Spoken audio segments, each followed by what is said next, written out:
உலகத்தையே பதற வைக்கும் விமான விபத்து துரதிருஷ்டவசமாக குஜராத்தில் நடந்திருக்கின்றது.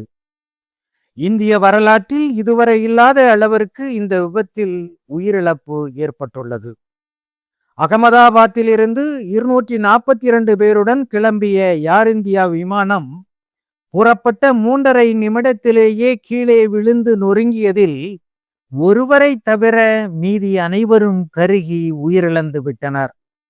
விமானம் மருத்துவக் கல்லூரி மாணவர்கள் விடுதியில் விழுந்ததால் அங்கு உணவருந்திக் கொண்டிருந்த ஏராளமான மாணவர்களும் பலியாகிவிட்டனர்.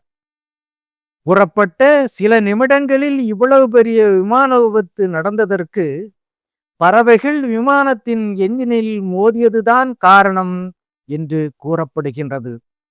பொதுவாக விமானங்கள் டேக் ஆஃப் ஆகி மேலே எழும்பும் போதும் கீழே தரையிறங்கும் போதும் பறவைகள் விமானத்தில் மோதி என்ஜினை சேதப்படுத்துவதுண்டு. கடந்த ஆண்டில் மட்டும் உலகம் முழுவதும் 50 விமானங்களின் மீது பறவைகள் மோதி விபத்துகள் நடந்துள்ளன. ஆனால் அதிர்ஷ்டவசமாக பெருமளவில் உயிரிழப்புகள் ஏற்பட்டதில்லை. இப்போதுதான் முதல் முறையாக பறவைகள் மோதியதால் இவ்வளவு பெரிய கோர விபத்து ஏற்பட்டிருக்கின்றது. முந்தைய பழைய விமானங்களில் பிஸ்டல் என்ஜின்கள் பொருத்தப்பட்டிருக்கும். அந்த என்ஜின்களில் இருந்து அதிக சத்தம் எழுப்பிக் கொண்டே இருக்கும். அந்த சத்தத்தை கேட்டு பறவைகள் தப்பித்து பறந்து ஓடிவிடும். அது மட்டுமின்றி பிஸ்டல் என்ஜின்களில் ப்ரோஃபல்லர்களை பொருத்தி இருப்பார்கள். அவை வேகமாக சுற்றி கொண்டே இருக்கும்.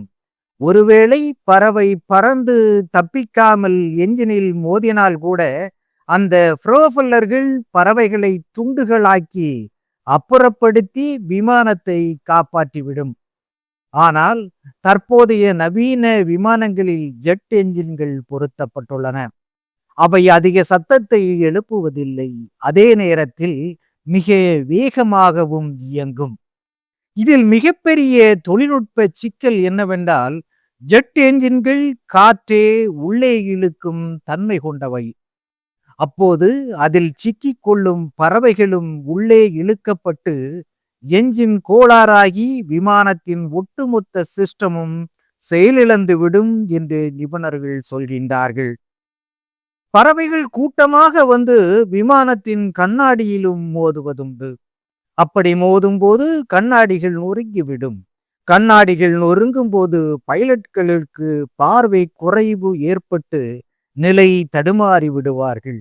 அதனால் விமானம் அவர்களது கட்டுப்பாட்டிலிருந்து விலகி விபத்தில் சிக்கிவிடும். பறவைகள் விமானத்தின் சென்சாரில் மோதினாலும் விமானம் கட்டுப்பாட்டை இழந்து விபத்தில் சிக்கிவிடக்கூடும். இப்படிப்பட்ட நெருக்கடிதான் ஏர் இந்தியா விமானத்திற்கு ஏற்பட்டிருக்கும் என்பது நிபுணர்களின் கருத்தாக இருக்கின்றது.